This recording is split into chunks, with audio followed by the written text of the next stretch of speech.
Bismillahirrahmanirrahim. Assalamualaikum warahmatullahi wabarakatuh. Pemirsa yang budiman, satu hal penting ketika kita berbicara tentang dinar dan dirham adalah apakah pemakaian dinar dan dirham sebagai mata uang itu disyariatkan?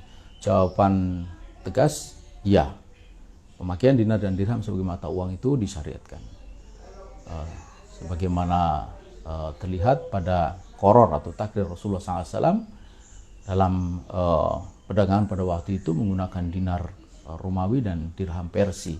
Kemudian Rasulullah SAW juga menetapkan wazan atau timbangan Quraisy pada dinar seberat 4,25 gram emas dan pada dirham seberat 2,975 gram perak murni. Kemudian dinar dan dirham terkait erat dengan pelaksanaan ketentuan sejumlah perkara dalam syariah. Batas hukuman potong tangan seperempat dinar atau lebih dalam pencurian, kemudian nisab zakat 20 dinar dengan zakatnya sebesar setengah dinar, begitu juga 200 dirham dengan zakat 5 dirham. Lalu diat pembunuhan itu 1000 dinar untuk mereka yang memiliki emas, dan juga jelas ada larangan menimbun emas dan perak. Karena itu jelas bahwa dinar dan dirham sebagai mata uang itu masyru'.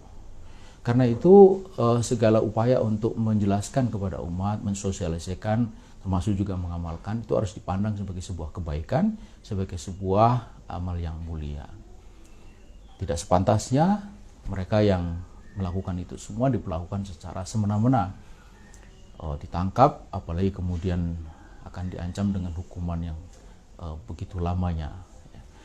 Bahwa mungkin kegiatan sosialisasi dan pengamalan terkait masalah dinar dirham itu tidak sesuai dengan ketentuan hukum yang ada, itu wajar. Sebagaimana juga yang dulu pernah dialami dalam kasus perbankan syariah dan juga pemakaian kerudung pada siswi SMA tahun 80-an.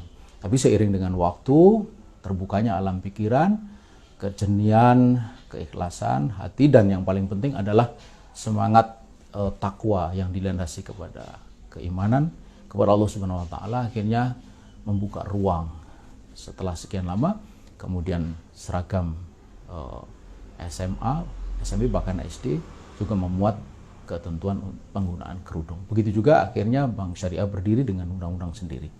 Nah, mestinya begitu juga di dalam dinar dan dirham.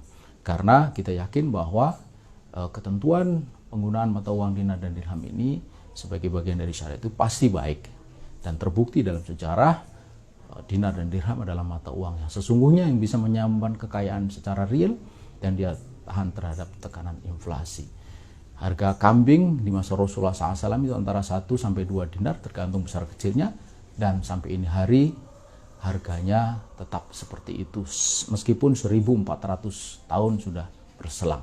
Ini menunjukkan keunggulan luar biasa dari dinar dirham. Karena itulah maka semestinya mendapatkan dukungan dari pihak yang berwenang, usaha untuk mensosialisasikan dinar dan dirham dan juga mengamalkannya di tengah masyarakat. Demikian, wassalamualaikum warahmatullahi wabarakatuh.